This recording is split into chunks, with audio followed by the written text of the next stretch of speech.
इसी सीरीज़ के पुराने वीडियोस में मैं आपके साथ चर्चा कर चुका हूं कि भारत की research and analysis wing RNAW Pakistan के हेड ऑफ़ द स्टेट्स के बारे में क्या जानकारी रखती थी। आज इसी वीडियो में इसी सीरीज़ के तहत हम चर्चा करेंगे कि पाकिस्तान के ज़िया उल हक, जो कि पाकिस्तान का लॉन्गेस्ट सर्विंग डिक्टेटर रहा, भारत की RNAW उसके बारे में क्या जानती थी। पाकिस्तान का आर्मी चीफ बनने से पहले जब ज़िया उल हक आर्मी में एक सीनियर अधिकारी था, तो एक बार की बात है कि उसकी एनुअल कॉन्फिडेंशियल रिपोर्ट लिखी थी लेफ्टिनेंट जनरल हसन गुल ने। लेफ्टिनेंट जनरल हसन गुल ने जब जुल्फ़िकार अली भुट्टो के दौरान एक रिपोर्ट लिखकर ये बताया कि ज़िया उल हक जो है वो किसी भी तरीके से आर्मी का चीफ बनने के लिए सूटेबल ही नहीं है। गुल हसन की रिपोर्ट में तो ये बात तक लिख दी गई थी कि अगर मान लीजिए ज़िया उल हक को पाकिस्तान का आर्मी चीफ बनाया गया तो ये आर्मी के लिए बहुत बड़ा नुकसान होगा। लेकिन इन सारी रिपोर्ट्स के बावजूद, इस प्रकार की टिप्पणी के बावजूद, सितारे अगर किसी के साथ थे तो उसका नाम था ज़िया उल हक। जुल्फ़िकार अली भुट्टो के दौरान ज़िया उल हक को इवेंचुअली आर्मी चीफ बनाया गया। लेकिन उसकी ब्यूटी ये थी कि ज़िया उल हक अपने आप को एक बहुत अहंकारी व्यक्ति समझता था। वो सबको नीचा दिखाता था। लोगों को नीचा दिखाने में उसको एक अलग ही प्रकार का आश्चर्य भी मिलता था।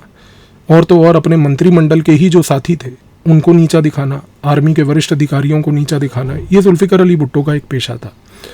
जब जुल्फ़िकार अली भुट्टो के रेजिम में ज़िया उल हक को आर्मी चीफ बनाया गया तो ज़िया उल हक को उस समय अपने ही आर्मी चीफ को जुल्फ़िकार अली भुट्टो एक मंकी जनरल के नाम से बुलाता था कि ये तो बंदर है, ये आर्मी चीफ थोड़ी है, ये तो बंदर है, इसको तो मैं कभी भी बुला लूँ और इससे कोई भी नाच नचवा लूँ।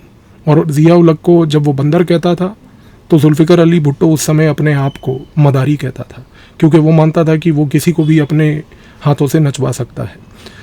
ज़िया उल हक एक शांत प्रकार का व्यक्ति था। ज़िया उल हक जितनी भी बेइज्जती उसकी जुल्फ़िकार अली भुट्टो करता था उसको चुपचाप सहता था, कुछ बोलता नहीं था, क्योंकि ज़िया उल हक को मालूम था सितारे उसके फेवर में हैं।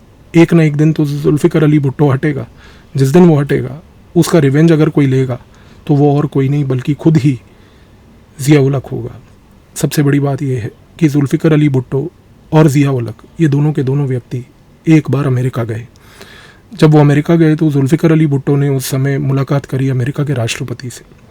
अमेरिका के राष्ट्रपति से मुलाकात करके ज़िया उल हक और जुल्फ़िकार अली भुट्टो दोनों मीटिंग करने दूसरे कमरे में गए वाइट हाउस के, जहाँ पर अमेरिका का सेंट्रल इंटेलिजेंस एजेंसी CIA का हेड और वहाँ के पाकिस्तान के बाकी वरिष्ठ लोगों को मिलने के लिए अमेरिका के आर्मी चीफ वो भी बैठे हुए थे। अब उस समय इन दोनों बड़े व्यक्तियों के सामने, अमेरिका के CIA चीफ के सामने, जुल्फ़िकार अली भुट्टो ने एक बड़ी ही अजीब सी टिप्पणी करी। एक ऐसा मोमेंट आया उस मीटिंग में कि अमेरिका का CIA चीफ और अमेरिका का जो आर्मी का जनरल था, ये दोनों व्यक्तियों ने जुल्फ़िकार अली भुट्टो के बजाय ज़िया उल हक से डायरेक्टली बात करने की कोशिश करी। जब उन्होंने दोनों ने मिलकर ज़िया उल हक से बात करने की कोशिश करी तो जुल्फ़िकार अली भुट्टो तुरंत उनके पास गया और वहाँ जाके उसने अमेरिका के CIA चीफ को और अमेरिका के आर्मी जनरल को बोला कि ये जो ज़िया उल हक है ना, ये है तो आर्मी चीफ मेरा, लेकिन ये ना थोड़ा स्लो समझता है, इसकी प्रोसेसिंग क्षमता थोड़ी स्लो है और ढीली है। तो आपको अगर इससे बात करनी है ना, स्लोली कीजिएगा, धीरे धीरे कीजिएगा, वरना ये समझ नहीं पाएगा। आप सोचिए, एक ऐसा देश जिसमें आपका हेड ऑफ द स्टेट और आर्मी चीफ के बीच में इस प्रकार के इक्वेशन है, और ये इक्वेशन सिर्फ घरेलू लेवल पे नहीं बल्कि आप इन घरेलू लेवल से निकलकर बाहर एक अंतर्राष्ट्रीय स्तर पर एक दूसरे विदेशी देश के दौरे के दौरान दूसरे लोगों के सामने आप अपने ही आर्मी जनरल को इस प्रकार से दिखा रहे हैं, तो आप इसी चीज़ से अंदाज़ा लगा सकते हैं कि इस देश की क्या ही हैसियत है। ये देश जीवन में करेगा ही क्या, जहाँ पर एक आर्मी चीफ की खड़े बेइज्जती करना जुल्फ़िकार अली भुट्टो के लिए एक पेशा था। और तो और जब जुल्फ़िकार अली भुट्टो ने ज़िया उल हक के बारे में ऐसी टिप्पणी करी तो ज़िया उल हक उस समय सिर्फ आंखें नीचे करके देख रहा था, और अमेरिका का जनरल और CIA का चीफ जुल्फ़िकार अली भुट्टो के साथ हंसी मजाक कर रहे थे। सबसे बड़ी बात यह है कि जुल्फ़िकार अली भुट्टो को अगर फांसी भी किसी ने दी जिससे उसने अपना सारा पुराना बदला निकाला, तो वो और कहीं नहीं बल्कि ज़िया उल हक था।